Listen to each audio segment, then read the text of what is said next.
But the other movie that opens this week is not The Bad Guys, nor is it The Northman. No. It is more of an art house film than The Northman, I think, fair to say. But it's not an art house film. No. So take that, figure that one out, people. The Unbearable Weight of Massive Talent, starring one Nicolas Cage as Nicolas Cage. But not as the one Nicolas. Yes. Nicolas Cage. A lot. This movie has been talked about, and it has not been opened yet. But it has been talked about a lot. Well, written and directed by a guy named Tom Gormican. Yeah. Apparently, Nicolas Cage turned this movie down multiple times, and then eventually agreed to do it. And is one of the producers on it. And is one of the producers on it.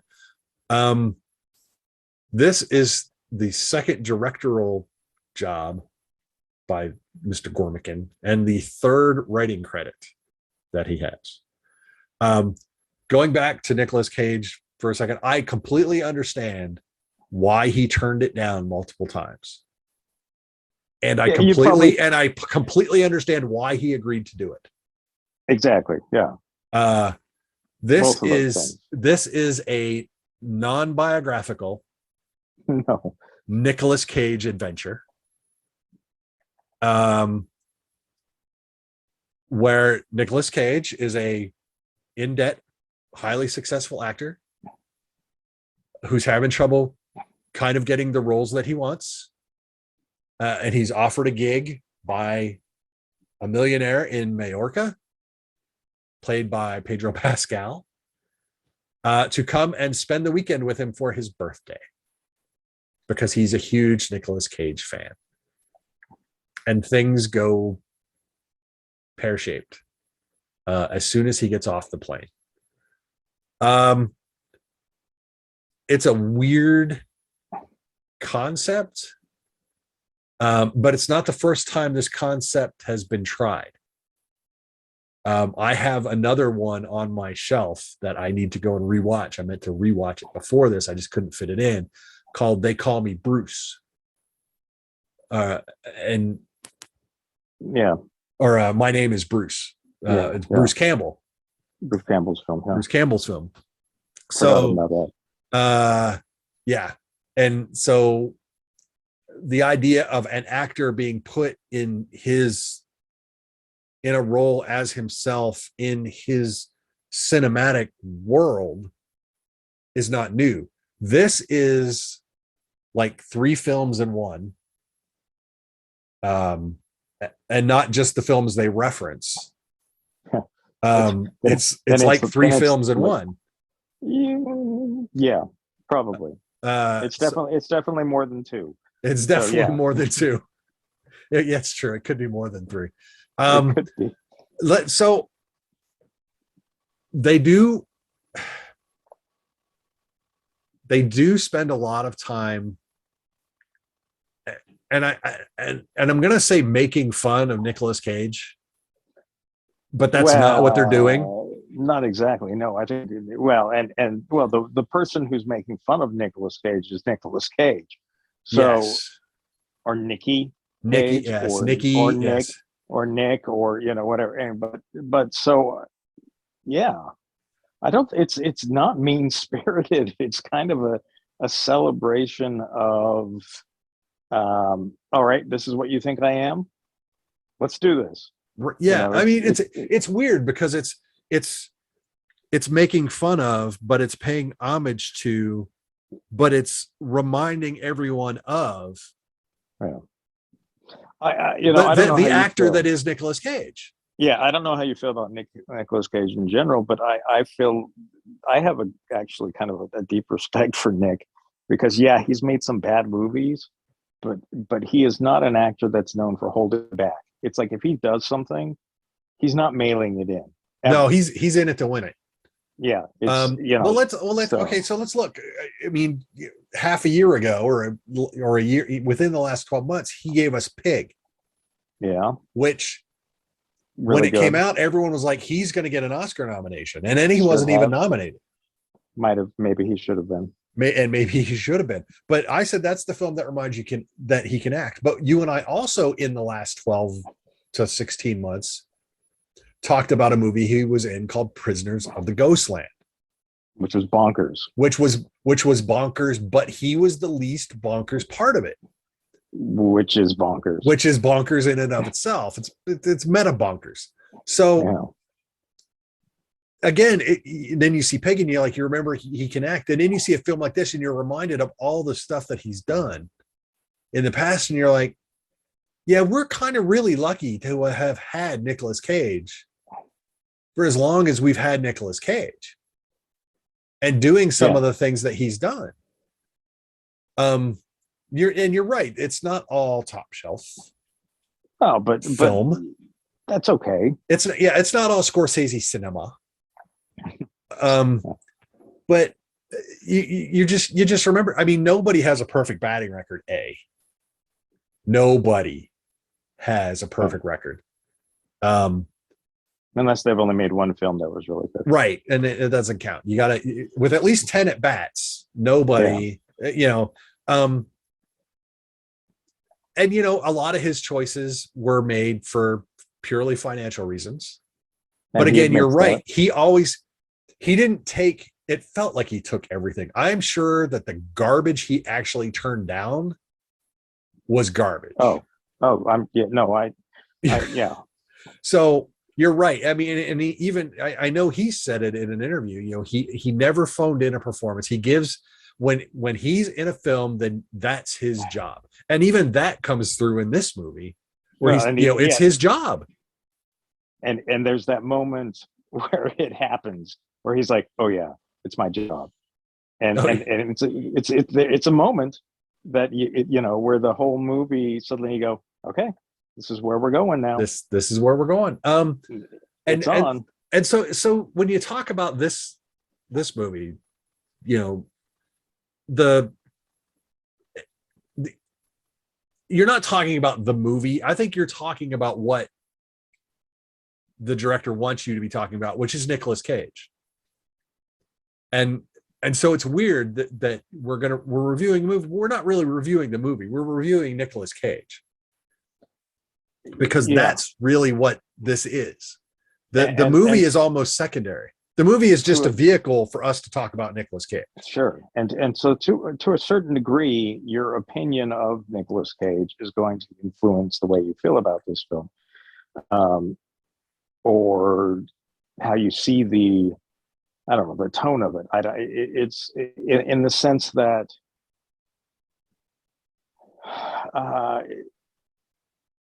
if you go in and you're viewing it as a celebration of Nick Cage, I think you'll enjoy it far more than you would if you go in with this idea that Nick Cage is not a good actor, which I would contend is inaccurate. I actually think he is a good actor, and we've seen him be a good actor. Yes. So I'm not part of that. Not that every film that he's done has been great, but I think if you go in and you kind of just get to celebrate Nick Cage riffing on himself and just kind of sit back and enjoy what it is. Mm-hmm. I think you'll enjoy the film. I do think that there's one thing that's unfortunate, and that is that this film was coming out after we saw another film that also kind of does a similar thing, although in a lot of other stuff, which was Everything Everywhere All at Once. Right. And so I think it's unfortunate for the Nick Cage film that that movie exists, because it kind of changes the way that I see this one. This is kind of the B movie, which maybe it always was supposed to be, and Everything Everywhere All at Once is kind of the A-list version of this sort of gonzo crazy meta fun kind of concept. Yeah. Yeah. So, but to be fair, everything everywhere all at once is a fantasy, whereas this is not necessarily a fantasy. You know what I mean? It is, but it's not. It's a different. It's more. Well, yeah. I guess this would be the action film, not the sci-fi fantasy. This would be whatever. the blockbuster, as they put it in it. No, okay. So I have two tweets for you. Then let me just. Okay. So the tweet about this film was, Massive Talent is truly majestically, fantastically fun. Nick is incredible, and Pedro Pascal is both menacing and lovable. Yeah, which that's a hard combo. He's mostly cuddly, but yes, he is mostly cuddly, but he's also, up till a certain point, he's kind of menacing. Top three, and then I posted my top 3 movies of the year so far. I know it's April, right? The Outfit, Everything Everywhere All at Once, and The Unbearable Weight of Massive Talent. One of those is a conventional movie. And the other 2 are not. Well, and I would say you could argue the Outfit is not conventional as well. Well, there's no multiverse or sure. It's a more straightforward narrative, but as far as like that genre goes, it's not necessarily a straightforward gangster film. So yeah, but so now, to be fair, at the end of the year, here's what I want. I want Mark Rylance and Nick Cage up against each other at the Oscars. And then I'll be happy if either one of them wins. I want Michelle Yeoh to win for Best Actress. But I don't want people to forget that Pedro Pascal just turned in a great performance. No, he's good. And he's consistently proven to be a really good actor. Wonder Woman 84 aside. Well, I don't think he was bad in that. I think he played the character he was asked to play. Yeah. And so, I thought he I definitely liked Javi better than Maxwell Lord. Well, you're supposed to. That's true, except when you're afraid of him. And he doesn't have a mask on. So, but you're kind of, you're supposed to kind of be afraid of him and like, I don't know. Anyway. Yeah. So that's 3 favorite movies of the year. See, two really unconventional, and it's the 2 that you're pitting one against the other. And I would actually, for me, I prefer the Northman to this. Do you? Well, they're 2 different movies. I mean, so it's hard. But, I can't say I prefer one over the other. I mean, if I were to make a top 3, this would not be my top 3. But only so far. I mean, there's a lot of year to go. Yeah. This will be top 10 easily. We'll see. I think for you, it'll probably for you, yes. For me, I don't know. I'm not entirely. I mean, I thought that they did a really good job with it. Because it could have been a train wreck.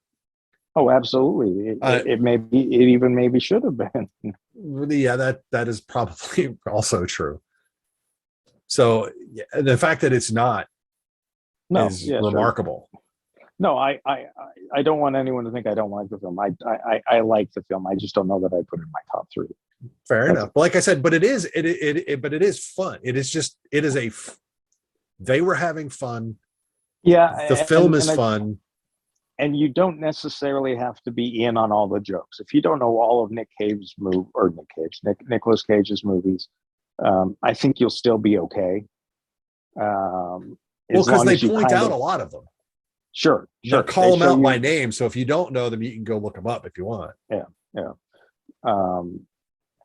But you don't necessarily have to be a massive Nick Cage fan to kind of, I think his persona, I think he's enough of a genuine Hollywood star in the sense that, a lot of people just know who he is. Well, he's an icon. I mean, he's more than a guy that makes movies. Yeah. He's become that guy. And that guy who that he's that pop culture guy. And who spent I tons brought of up money on comic books, and I brought up Bruce Campbell's name earlier, but Bruce Campbell's kind of the same thing, just at a slightly lower level. You know, everyone knows who Bruce Campbell is, whether they're a fan or not. If you see him, you're like, that guy. If you hear him, oh, it's that guy. If you show someone a clip from a movie, you're like, oh yeah. My mother wouldn't know who Bruce Campbell is, though, but she would know who Nicolas Cage. Yeah, but like I said, so there's a level difference there. But you know, but there are you know, Tom Hanks is, you know, he's got memes about him, you know, in diners posing with people that are passed out drunk, you know, and just so Tom Hanks, you know, there are people that, not just actors, but you know, there are people that become more than the thing, and that's where Nick Cage is. So you don't have to. Now, this movie could be made with a lot of actors, and the script could be tweaked. Well, not any actor, but other actors. Also, what I thought, I kind of expected, and I think this is different than where you were going, but I thought it was going to be a lot of cameos. I thought it was going to be a lot of inside Hollywood. You mean besides Doogie Howser as his agent? Well, yeah, but that's not stuff. I mean, he was actually cast in the role. I thought, you know, that there were going to be more actors playing themselves that passing through. Yeah, no, and I could see that. And that wasn't the case at all. And I think I'm kind of glad it wasn't, because that feels like that would have been a little easy. It would have been lazier than what they did. Yeah. You know, I appreciated that. Yeah, it's good. But I think you could make versions of this, but I now you couldn't. But I think this could have been made with some other actors, like Jean-Claude Van Damme. You could have made a terrible version of this movie with Jean-Claude Van Damme. He did. That is also true. And then probably the fact that I didn't watch it probably means a lot. You know what I mean?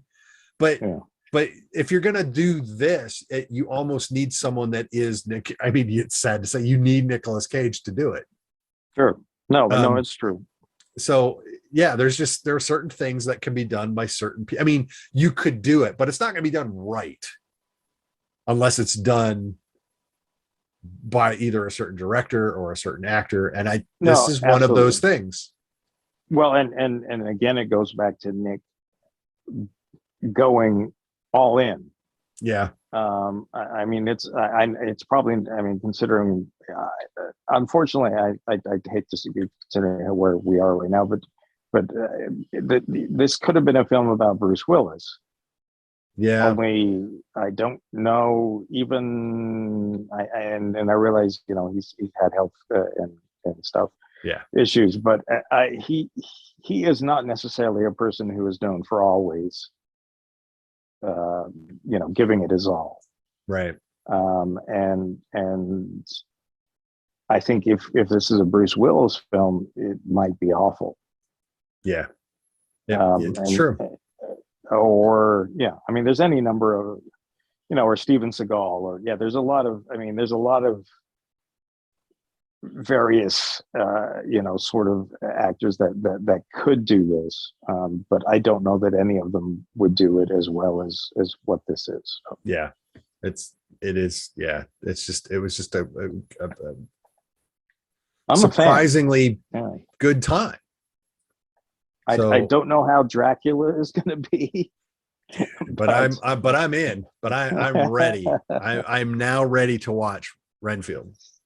I am 100% ready to watch that now. If he's playing Dracula, I'm there. I'm in. I'm 100% in. I'm ready to go. Take me for that ride, Mr. Cage.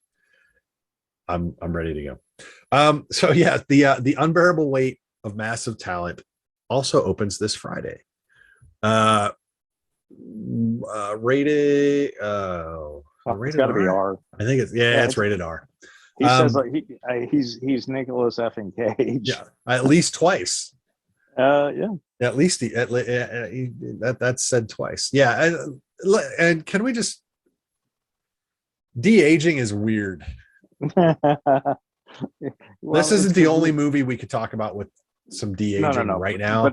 the problem is, we know that there's de-aging. Yeah, that's how you get Nikki. Yeah. But it's just weird. I'm not. I don't know that That's I'm a fan not at this point. that's not the weirdest thing about No, again, it's not the weirdest thing about this movie, but it there is was weird. yeah, oh my gosh, there was a moment. He smooches good. Yeah. Yeah, yeah, that was weird. That was weird. But again, probably still not the weirdest thing in this movie. So the massage might be the weirdest thing in the movie. That was, yeah. So I don't. We could probably. I mean, it's like 10 weird moments for 10 this. weird moments, yes, in the unbearable weight of massive talents. Submitted without context. 10 weird moments. Yeah, he just picked moments at random and they'd all be weird. But that being said, it's enjoyable. I think it's well done, and yeah, I think it had to be Nicolas Cage to pull this off, to pull it off the way they did. It really, and even the Hollywood ending is just so perfect because it's not just about Nicolas Cage, it's also about Hollywood in a lot of ways. So yeah, so even the Hollywood ending was great. So yeah, 3 great movies opening this week, which it's an incredibly strong weekend. It is an incredibly strong weekend. I will be spending this weekend in Las Vegas at the Fanboy Expo at the Rio Casino for a couple days. So that'll be nice to get out of town, get some wind in my hair, the hair I have left. And then we'll be back next week. I don't have any screeners on the calendar for next week, which is amazing. I don't know if that's going to change in the next 3 days. I'm trying to think I haven't even looked ahead. But the next one I know we have is the Monday the 2nd, which will be Doctor Strange. Yeah, well, yeah. So maybe they're clearing the decks before Doctor Strange hits. I don't know. Well, it would make smart. sense. Would definitely be smart because movies are back and now they do have to jockey for position again. And then Doctor Strange gets 3 weeks before Top Gun. But there is Downton Abbey in there, and Downton Abbey the week before Top Gun, which will draw in a respectable amount of money. Sure, it's a different. Yep, different crowd, but it also has appeal to a lot of people. That show and movie was popular for a reason. Yes. So after everyone sees Doctor Strange, they'll get their Downton fix, and then they'll go see Tom Cruise fly airplanes. So it's going to be May's going to be a good month for movies too. I think we're in a good place. I think we're in a really good place, and I'm happy to be there. So that is it. Till we get back with all of those, I know I have movies to cover that Ryan's not going to cover, but I'll also be talking about Fanboy Expo, and then we've got other events coming up, and that's also nice to have events to go to. Now that we're out of the dark times. So hopefully if we can stay out of the dark times, that would be great. But until we come back, don't forget to like us, follow us on social media at VS Movie Podcast. You know the drill. Subscribe on YouTube if you're over there. And until we see you again, I'm Mark. That is Ryan. Bye, Ryan. See you guys. We'll talk to you all later. Bye-bye.